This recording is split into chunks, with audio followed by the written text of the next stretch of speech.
Bon, salut, nous sommes le 27 mars. Donc aujourd'hui, on doit avoir un 27 mars 2014. Donc aujourd'hui, on doit avoir un passage de comète. Je sais pas si vous avez, enfin, je sais pas s'ils en parlent. Bon, je pense pas qu'ils en parlent aux radios, je pense pas qu'ils en parlent aux télé. C'est pas le style de la maison. Mais bon, on peut voir ça sur les sites d'astronomie, sur les sites d'astrophysique, et puis sur les sites qui s'intéressent au monde des étoiles, à tout ce qui se passe au-dessus. Donc cette comète-là, elle serait plus ou moins faite pour l'harmonisation, pour l'unification. Ça fait partie toujours du transit harmonique qu'on appelle Mars en Balance, qui est cité dans plein de documents, sauf les documents francs-maçons. Bah oui, c'est normal, hein. Les sujets qui dérangent, on les évite. Donc alors il faut savoir qu'en ce moment, par exemple, le Soleil est un peu plus bas. Je ne sais pas si vous avez vu. Le soleil, et quand on regarde sur les sites, le soleil est un peu plus bas, mais on arrive quand même à voir du ciel bleu.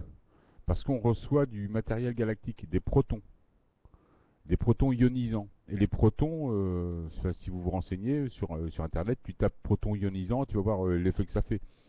Alors si tu tombes sur un site franc-maçon ou un site gouvernemental, où ça, on va te dire que ça lèse ton ADN, mais la réalité, c'est que ça te modifie ton ADN, ça reconnecte ton ADN. Voilà, si t'es franc-maçon, ça laisse ton ADN. Si t'es un homme de raison, ça reconnecte ton ADN. T'as bien compris, tu vois la différence. Tu choisis ton camp. Donc voilà, en fait, ça reconnecte notre ADN, à nous les lumiériens, et c'est fort possible que ça altère, que ça altère les francs-maçons qui sont en basse vibration. C'est fort possible. Donc quelque part, tout le monde a ses raisons. Donc ça rend les protons ionisants. Il faut savoir que quand c'est du matériel galactique, hein, si tu suis un petit peu, que tu vas sur le site de l'EPAM ou si tu vas sur le site de spaceweatherlive.com ou .fr ou tous les sites comme Helio Viewer, si tu suis un petit peu ça, tu vas voir qu'il y a des éjections de masse quand c'est le Soleil, que ce soit, ça peut être des protons, enfin tu vois, tout un tas de choses, tout un tas de matériel cosmique.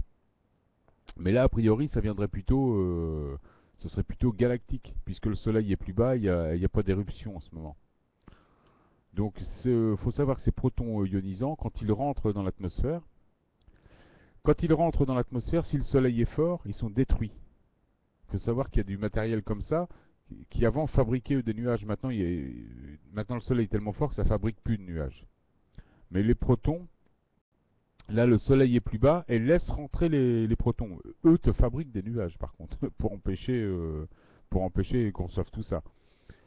Mais donc tu vois bien, et c'est vachement bien fait. Le soleil est plus bas, les protons arrivent, ionisants arrivent de la galaxie, par un jeu de planètes, j'imagine, parce que ça doit être des explosions sur des planètes, ou ça doit être des déplacements de comètes, je sais pas, hein, et ça faudrait demander ça à des astronomes. Moi je suis pas assez calé, mais bon, j'arrive à comprendre à quoi sert un proton ionisant. Quand ça rentre dans l'air, par exemple, quand ils installent tout leur chemtrail, leur matériel avec les nanoélectrodes en or, avec quand ils installent de l'aluminium, du barium, les électrons ionisants, ça ionise tout, ça fait tout disparaître. Et c'est pour ça que tu vois ton ciel bleu qui revient pratiquement tous les jours.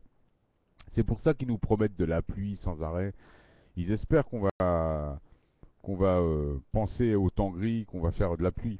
Mais si on pense au soleil, je te dis comme tout est lié, nous sommes liés à tout ce système, tout est dans tout. Ça c'est un truc, voilà, c'est tous les scientifiques te le disent, hein, donc que ce soit en physique quantique, que ce soit en astrophysique, dans n'importe quelle science, on te dit hein, que tout est partout, tout est lié. Toi, t'es dans moi, je suis dans toi. Là, à côté de moi, il y a la. Si je pourrais mettre mon image ici, il y a le même matériel, toi. Donc, c'est pour ça que quantiquement, on pourra se déplacer dans le temps, parce qu'on peut se déplacer dans le matériel, toi, quelque part. Parce qu'il y a la même. Enfin, tout ce qui marche avec tu sais, l'enchaînement manquant, le fameux boson de Higgs, enfin, aujourd'hui qui est devenu une réalité. Et donc c'est un petit peu ça. Tout est dans tout, on est partout. On pourrait se matérialiser partout, n'importe où comme ça, d'un clin d'œil. Il faudrait juste que la magnétique terrestre s'inverse. C'est ce qu'ils empêchent d'ailleurs. Donc ces photons ionisants, enfin ces protons ionisants, pardon, ces protons ionisants, quand ils arrivent quand ils arrivent dans l'atmosphère, détruisent tout ce qui est métallique. En gros, ils vont taper un petit peu partout. Et nous, ils rentrent dans notre corps. Donc, ça nous modifie vraiment. Ça modifie notre ADN. Mais ça modifie, ça tape sur les métaux. Ça les détruit. Donc, t'imagines, nous, on est un corps carbone, quand même. Donc, t'imagines, c'est en train de taper le carbone aussi. Et c'est là que on peut dire que ça nous cristallise. Je sais pas s'il y a des scientifiques qui disent ça. Moi, j'ai cherché ça. J'ai cherché des définitions comme ça. J'ai pas trouvé. Mais au ressenti, à l'intuition, moi, j'ai ça. C'est-à-dire que ça tape notre carbone. Nous, le petit bonhomme en carbone. Par exemple, eux, avec leurs nanofibres, ils voudraient bien faire de nous des petits bonhommes en mousse, en plastique, en synthétique, tu vois, pour qu'on devienne un bon isolant. Et c'est peut-être fait quelque part. Tu vois bien, sur Internet, on voit des gens, les nanofibres les ont pénétrés, la maladie des morgellons, et on voit que la peau devient synthétique, donc ils deviennent complètement isolés. Donc ça va peut-être être. Moi, la pandémie qui me fait peur, c'est celle-là. Celle de devenir un espèce de Bob l'éponge, toi. Tu te vois, toi, en gueule de Bob l'éponge? Bah ouais, un truc synthétique. Regarde bien les vidéos sur les morgellons. Les gens, la peau devient synthétique par les nanofibres. Parce que ça se glisse partout. Ça se glisse partout, c'est du polymère, c'est un plastoc, hein. Et avec les électrodes, c'est conducteur. Donc tu deviens, ça synthétise, et ta peau devient synthétique. T'as une peau en plastoc, quoi, quelque part. Et si ça t'habitait partout, imagine, tu deviens un petit bonhomme, tu deviens un Bob l'éponge. Bah ouais, comme ça. Bob l'éponge, carré. Ouais, mais c'est ça, c'est ça. Tu deviens un truc comme ça. Donc il voudrait bien que toi tu sois isolé de tout ça. Alors que les protons ionisants sont plutôt faits, toi, pour taper ton carbone et que tu te cristallises. Donc en passant dans l'air, ils bousillent tout l'aluminium, ils bousillent tout le barium qui nous balance, ils bousillent les nanoélectrodes. C'est pour ça que ça tient pas. C'est pour ça que tu as du ciel bleu. Ça marche comme ça. Donc voilà tout ce qui se passe en ce moment. Donc évidemment, tu as vu, ils continuent à nous en mettre, à nous charger, à nous charger. À part le jour de l'élection où ils nous ont laissé un peu de répit pour faire bonne figure devant l'électorat. L'électorat qui était entre nous, si on peut appeler ça un électorat. D'ailleurs, la vidéo tout à l'heure que je ferai, ce sera à ce sujet-là. Donc voilà, donc proton ionisant, c'est ce qui se passe avec le travail. Et regarde bien aussi sur le site de l'EPAM, regarde bien tout ce que je te dis là, c'est tout ce que je te dis, il y a des traces sur le site de l'EPAM. Donc EPAM, je l'ai déjà dit, c'est électron, proton, alpha monitor. Tu as un site et tout ça c'est détecté par le satellite ACE qui détecte tout ça, les vents solaires, les arrivées de protons, d'électrons, de protons sur Terre, de rayons gamma, de rayons je sais plus quoi, tout ça. Enfin, nous, tout ce qui se passe là en ce moment, c'est bon pour nous, bon pour notre unification, bon pour notre harmonisation. C'est ce qu'ils empêchent, évidemment. Mais bon, on arrive quand même à en prendre, hein. Tu vois, ils peuvent pas, c'est tellement costaud là-haut, c'est du costaud, hein. Tu vois bien, le ciel bleu revient. Moi, bon, ils arrivent toujours à recouvrir un peu le soleil à un moment donné dans la journée, à recouvrir le temps. Mais du proton, j'en bouffe, hein. Ça me cristallise, hein, obligatoirement, toi et toi aussi, hein. Voilà. Ils ont du mal, quoi. Ça arrive en masse. Et ça doit leur coûter cher, hein. L'or, il doit pas rester grand-chose, hein. Je sais pas si.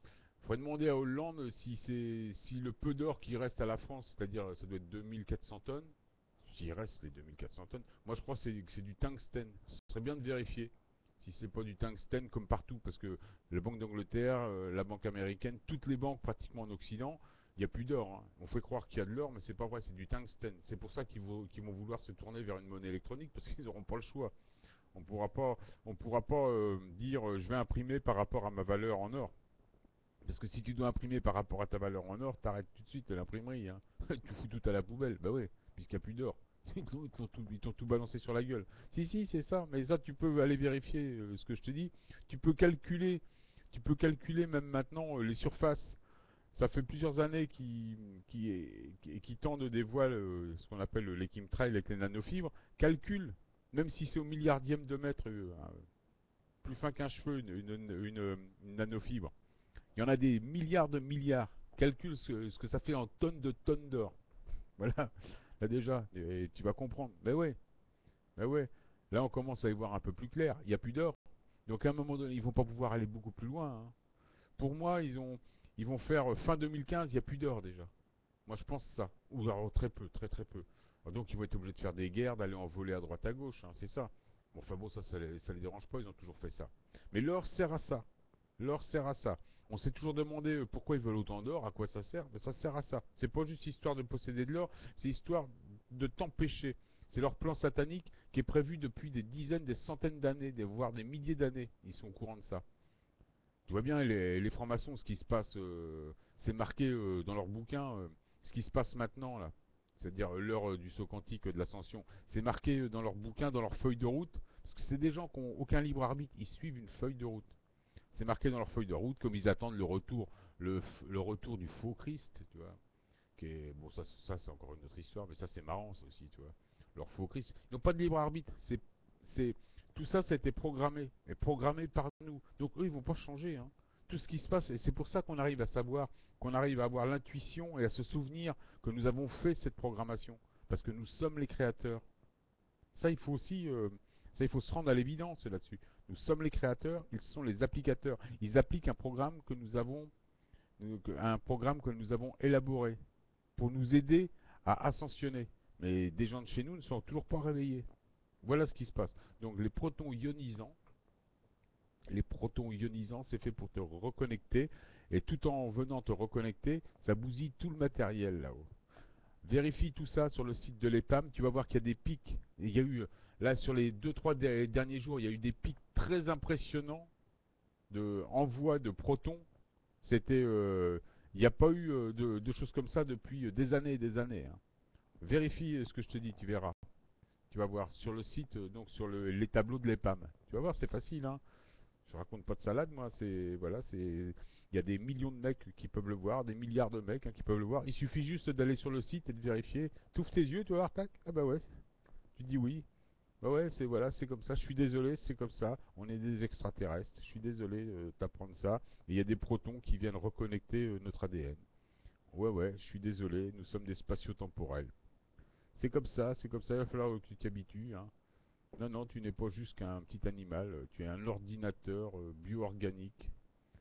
Voilà, promis à un univers quantique. C'est comme ça, c'est comme ça. Non, non, tu n'es pas une bestiole. C'est lui la bestiole.